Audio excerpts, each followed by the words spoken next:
Hello friends, welcome to your YouTube channel. आज इस video में हम बात करेंगे प्रेगनेंसी में कॉन्स्टिपेशन यानी कि कब्जी की समस्या को लेकर के।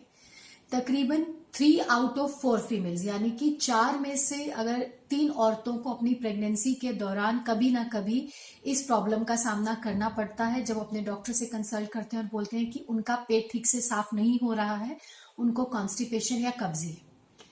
कॉन्स्टिपेशन प्राइमरली अगर हम प्रेगनेंसी में बात करें तो 70-75% केसेस में कॉन्स्टिपेशन की वजह होती है poor diet and poor lifestyle. Pregnancy के चलते अगर हम अपनी डाइट का ध्यान नहीं रखते हैं, एंग्जाइटी में रहते हैं, चीजों को लेकर के परेशान रहते हैं, वाटर इनटेक कम रखते हैं, फिजिकल एक्सरसाइजेस कम करते हैं, तो इसकी वजह से हमारे बावल मूवमेंट्स गड़बड़ हो जाते हैं और कॉन्स्टिपेशन हो जाती है। सिर्फ 25 या 30% केसेस मैक्सिमम ऐसे रहते हैं जिसमें प्रेगनेंसी रिलेटेड हार्मोनल चेंजेस के चलते जो हमारी इंटेस्टाइन्स होती हैं, जो अतड़ियां होती हैं, उनकी मूवमेंट स्लो हो जाने की वजह से कॉन्स्टिपेशन होती है। या किसी किसी को जब हम आयरन की टैबलेट्स प्रिस्क्राइब करते हैं तो कोई पर्टिकुलर आयरन का सॉल्ट सूट नहीं करता, उसकी वजह से कॉन्स्टिपेशन हो जाती है। या कोई और प्रेगनेंसी में कॉम्प्लिकेशन हो जाए, जैसे कि अगर मल्टीपल प्रेगनेंसी है तो जो ग्रोइंग यूट्रस होता है उसका ज्यादा प्रेशर अतड़ियों पे पड़ता है, उस वजह से मूवमेंट्स क्लियर नहीं हो पाती हैं। या प्रेगनेंसी इंड्यूस्ड हाइपरटेंशन यानी कि ब्लड प्रेशर बढ़ गया या किसी वजह से पेट में पानी आ गया, ये वो प्रॉब्लम है जहां पे जेन्युइनली कोई रीजन होता है कॉन्स्टिपेशन का। अदरवाइज 75% केसेस सिर्फ फॉल्टी डाइट और लाइफस्टाइल के चलते होते हैं, जिनको हम इजिली कंट्रोल कर सकते हैं। तो ऐसा हम लोग क्या करें जिसके चलते या तो हमें कॉन्स्टिपेशन हो ही नहीं प्रेगनेंसी में, और अगर हो रही है तो हम उसे कैसे ठीक कर सकते हैं। तो सबसे ज्यादा जरूरी है कि आप अपनी डाइट को फाइबर रिच बनाइए, यानी कि उसमें रफेज की मात्रा अच्छे से होनी चाहिए। एज पर रिकमेंडेशन कम से कम 25 से 30 ग्राम का रफेज आपको डेली लेना है।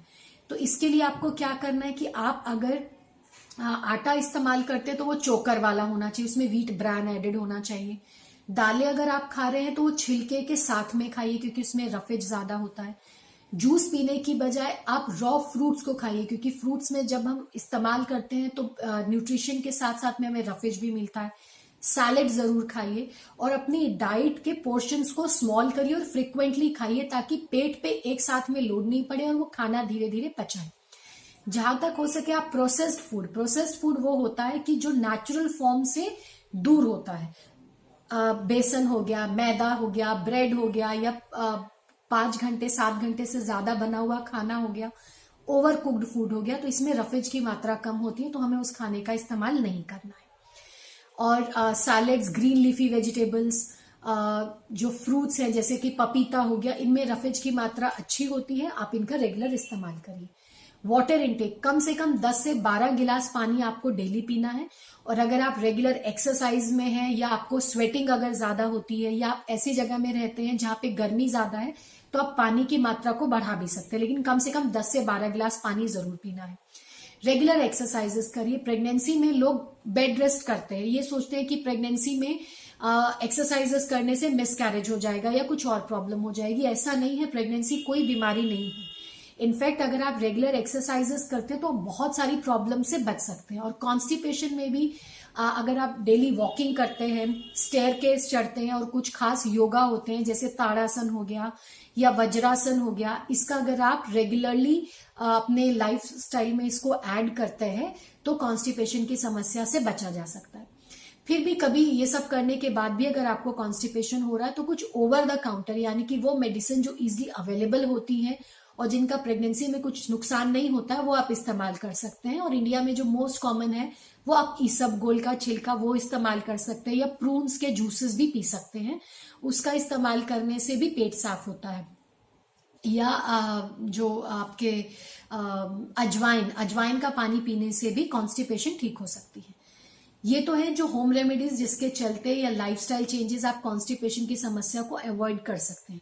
कुछ ऐसी भी चीजें हैं जो आपको प्रेगनेंसी में बिल्कुल नहीं करनी है, जैसे कि अक्सर लोग ये सोचते हैं कि आयरन की टैबलेट अगर उन्होंने स्टार्ट करी है, कभी कभी उससे उनको कॉन्स्टिपेशन होने लग जाती है और वो बिना डॉक्टर की सलाह के आयरन की टैबलेट बंद कर देते हैं। आपको ऐसा नहीं करना, आप अपने डॉक्टर से डिस्कस करिए।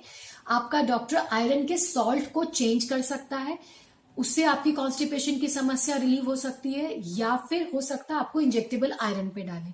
लेकिन बिना पूछे अगर आपको आयरन की वजह से कॉन्स्टिपेशन हो रहा है तो प्लीज बिना डॉक्टर की सलाह के उसे बंद नहीं करिए।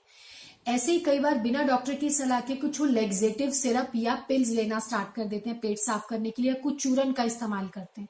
प्लीज ये नहीं करना चाहिए, क्योंकि प्रेगनेंसी में इन सब चीजों का नुकसान भी हो सकता है। ऐसा ही इस्तेमाल होता है कैस्टर ऑयल का। कैस्टर ऑयल पीने से पेट साफ हो जाएगा, या कभी कभी लोग डिलीवरी के टाइम पे ये सोचते हैं कि इससे नेचुरल पेन्स उठ जाएंगे, कैस्टर ऑयल पीना स्टार्ट कर देते हैं। ये भी आपके लिए नुकसानदायक हो सकता है। तो ये सब चीजें हैं जो आपको प्रेगनेंसी के दौरान नहीं करनी है कॉन्स्टिपेशन से निपटने के लिए। अदरवाइज अगर आप रेगुलर रफेज रिच डाइट लेते हैं, एक्सरसाइजेस करते हैं, पानी अच्छे से पीते हैं और अपने आप को किसी भी तरीके के स्ट्रेस, एंजाइटी या वरी से दूर रखते हैं, तो ये समस्या आपको परेशान नहीं करेगी। इसके अलावा अगर आपके कॉन्स्टिपेशन रिलेटेड कुछ सवाल हैं तो प्लीज हमें कमेंट करिए, हम उसका टाइम टू टाइम जवाब देने की कोशिश जरूर करेंगे। Thank you.